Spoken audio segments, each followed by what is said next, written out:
আল্লাহ তাআলা কিয়ামতের কঠিন ময়দানে, যেদিন স্বামী স্ত্রীকে চিনবে না, স্ত্রী স্বামীকে দেখে পালিয়ে যাবে, বন্ধু বন্ধুরে চিনবে না, পীর সাহেব মুরিদরে চিনবে না, মুরিদ পীর সাহেবরে চিনবে না, দলের কর্মী তার নেতারে চিনবে না, নেতা তার কর্মীরে চিনবে না, বন্ধু বন্ধুরে দেখে পালাবে। এই কঠিন মুহূর্তে সূর্যটা মাথার কাছে চলে আসবে, জমিনটা তামার জমিন হবে, আজকের জমিনের মতো নয়।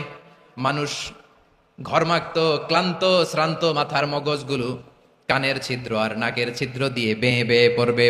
বিশ্বনবী ফরমান, কিয়ামতের ওই কঠিন ময়দানে 7 শ্রেণীর ব্যক্তিকে রব্বুল আলামিন তার আরশের নিচে ছায়া দিবেন। তার মধ্যে প্রথম শ্রেণীর ব্যক্তি হলো ইমামুন আদিল। ইমামুন আদিল, ন্যায়পরায়ণ শাসক, যে ইনসাফের সাথে বিচার করে, যে জাস্টিস সমাজে সার্ভ করে, যে সুশাসন নিশ্চিত করে, ওই ইমামুন আদিল। আদিল শব্দটা বুঝছেন না? ইন্নাল্লাহা ইয়া'মুরু বিল আদল, পাইছেন? আদিল। 7 শ্রেণীর ব্যক্তিকে আল্লাহ তাআলা সুশীতল আরশের নিচে ছায়া দিবেন, যেদিন তার দেয়া ছায়া ছাড়া কোনো ছায়া থাকবে না। এর প্রথম হচ্ছে ইমামুন আদিল, ন্যায়পরায়ণ শাসক। চিল্লায় বলেন সুবহানাল্লাহ। আবার বিশ্বনবী বললেন, ইন্নাল মুকসিতিনা ইনদাল্লাহি আলা মানাবিরা মিন নূর আন ইয়ামিনির রহমান। কিয়ামতের দিন যারা ন্যায়পরায়ণ হিসেবে আল্লাহর সামনে দাঁড়াবে, কিয়ামতের দিন রব্বুল আলামিন তার আরশের ডান দিকে ওই ন্যায়পরায়ণ লোকদের জন্য আরশের ডান দিকে একটা নূরের মিম্বারে তাদেরকে বসার সুযোগ করে দিবে। আল্লাহর আরশের ডান দিকে ন্যায়পরায়ণ লোকদের জন্য আল্লাহ তাআলা নূরের মিম্বার বানাবে। 4টেখানে কথা মনে করেছেন? আল আদাল, জাস্টিস। ইন্নাল্লাহা ইয়া'মুরু বিল আদল। আল্লাহ তাআলা এই আদালতের নির্দেশনা দেয়, সুবিচার, সুশাসন। প্রিয় ভাইয়েরা, এটা আমরা বাংলাদেশে চাই কি চাই না? এই যে অরাজকতা, এই যে অন্যায়, এই যে জুলুম, এই যে ইনকনসিস্টেন্সি, সমাজের অসঙ্গতি, এর প্রধান কারণ জাস্টিস নাই, সুবিচার নাই, সুশাসন নাই। শেষবারের মতো আওয়াজ করে বলেন তো, আমরা বাংলাদেশে আদল চাই কি চাই না? তাহলে প্রথম নির্দেশনা শেষ। আল্লাহ তাআলা তোমাদেরকে আদলের আদেশ দেন। এরপরে আল্লাহ বললেন, আমি তোমাদেরকে ইহসানের আদেশ দেই। ইন্নাল্লাহা ইয়া'মুরু বিল আদলি ওয়াল ইহসান। আমি তোমাদেরকে যেমনি আদলের নির্দেশনা দেই, তেমনি ভাবে তোমাদেরকে ইহসানের নির্দেশনা দেই। ইহসান, আওয়াজ করে সবাই বলেন তো ইহসান। সবাই বলেননি, সবাই বললে এতটুকু আওয়াজ হবে আমি বিশ্বাস করি না। আওয়াজ করে বলুন আল ইহসান। ইহসান মানে কারো প্রতি সফট হার্টেড হওয়া, মহানুভব হওয়া, অনুগ্রহ পরায়ণ হওয়া, অনুগ্রহশীল হওয়া, একে অপরের প্রতি দয়াদ্র হওয়া। একে অপরের প্রতি দয়াদ্র, অনুগ্রহশীল হওয়া ছাড়া মানবিক সমাজ কশিনকালেও গঠন করা সম্ভব না। প্রিয় ভাইয়েরা, সুন্দর আচরণ দিয়ে, ইহসান দিয়ে যা জয় করা যায়, নরম আচরণ দিয়ে যেটা অর্জন করা যায়, কঠোরতা দিয়ে সেটা পারা যায় না। বিষ্ণু ঈসা ইসলাম ইহসান দিয়ে, কোমল আচরণ দিয়ে, তার অনুগ্রহ দিয়ে তিনি অনেক কাফিরের হৃদয়কে জয় করে ফেলেছেন। সাইয়েদনা সুমামা ইবনে উসাল রাদিয়াল্লাহু তাআলা আনহুর কথা মনে পড়ে যায়। তিনি ছিলেন ইয়ামামার বাদশা। মদিনাতে বিশ্বনবীকে হত্যা করার নিয়তে এসেছিলেন, গোপনে গোপনে বিশ্বনবীকে হত্যা করে আবার ইয়ামামাতে তিনি ফিরে যাবেন। কিন্তু কি অবাক করা কাণ্ড, হত্যা করতে পারে নাই, সাহাবাদের হাতে তিনি ধরা পড়ে গেলেন। সাইয়েদনা সুমামা ইবনে উসাল রাদিয়াল্লাহু তাআলা আনহু হত্যার নিয়তে আসলেন, কিন্তু হত্যা করতে পারলেন না। সাহাবারা ওনাকে ধরে ফেললেন, ধরে মসজিদে নববীর পিলারের মধ্যে বেঁধে রাখলেন। সুমামা ইবনে উসাল, সিরাত থেকে শুনেন, সিরাত থেকে শোনাচ্ছি, রাদিয়াল্লাহু তাআলা আনহু ইয়ামামার অধিপতি ছিলেন। ইয়ামামা বিশ্বনবীকে হত্যার জন্য আসছেন, ধরা পড়ে গেছেন, এখন মসজিদে নববীতে বেঁধে রাখছে, তার মানে বন্দী। এখন স্ট্যাটাস কি? বন্দী, ক্যাপটিভ। বিষ্ণু ঈসা ইসলাম সাহাবাদেরকে বললেন, তার খোঁজ খবর নিও, সুমামা ইবনে উসালের খোঁজ খবর নিও।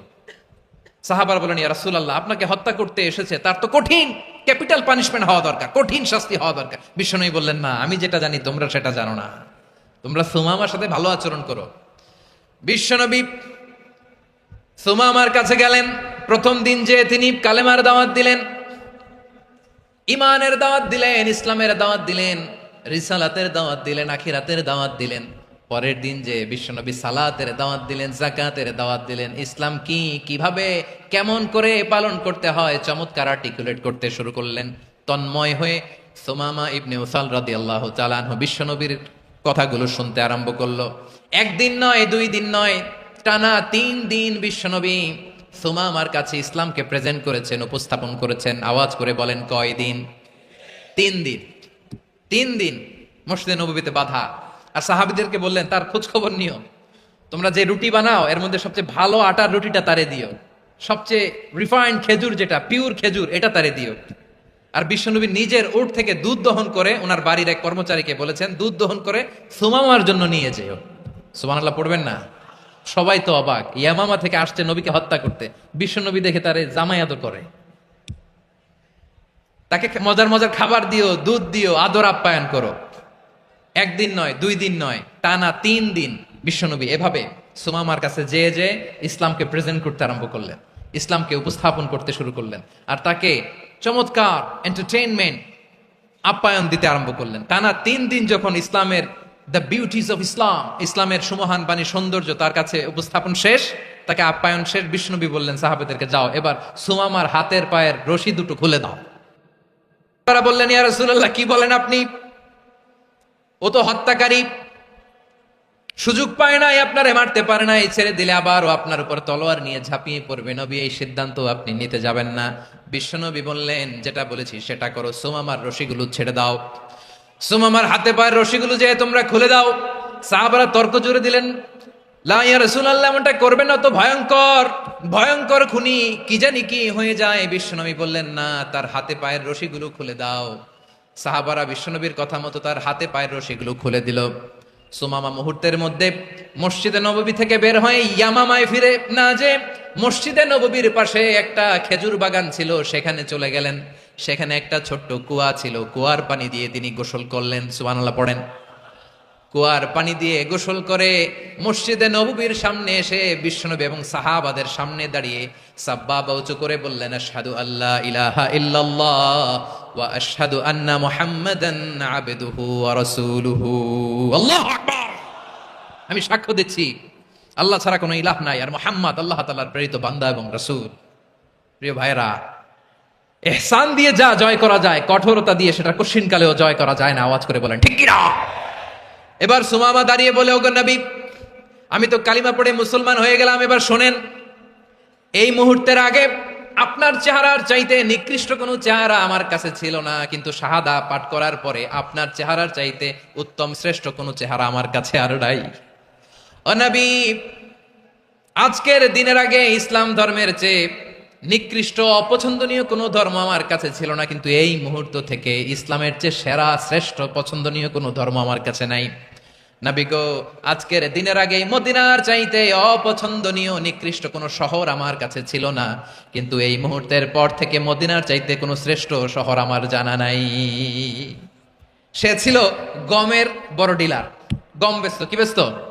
তার গম কিনে মক্কার লোকেরা রুটি খাইতো। সে ঘোষণা দিল, আজকে থেকে মক্কাবাসীদের জন্য সব গম আমি হারাম করে দিলাম, মক্কাবাসী এখন না খেয়ে মরে। সুবহানাল্লাহ পড়বেন না?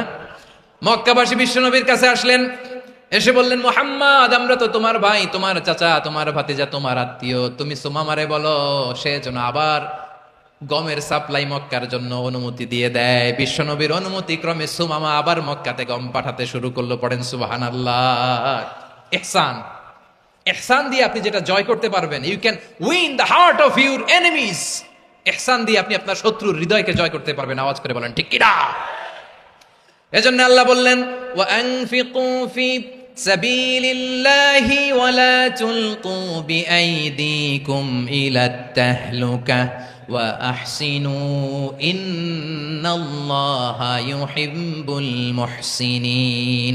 তোমরা আল্লাহর রাস্তায় দান করবে আর নিজেরা নিজেদেরকে ধ্বংসের হাতে ঠেলে দিও না। তোমরা একে অপরের প্রতি ইহসান করবে, কারণ ইহসানকারীদেরকে আল্লাহ বড্ড ভালোবাসেন। সুবহানাল্লাহ পড়েন। আবার সূরা রহমান আল্লাহ বললেন, হাল জাযাউল ইহসানি ইল্লাল ইহসান ফাবিআইয়ি আলা, সবাই পড়েন, ফাবিআইয়ি আলাই রাব্বিকুমা তুকাযযিবান। ইহসানের প্রতিদান হিসেবে ইহসানই হয়। বিশ্বনবী সুমামার প্রতি যেমন ইহসান করেছেন, সুমামাও ঠিক তেমন ইহসান ফিরিয়ে দিয়েছে। ঠিক কিনা বলেন?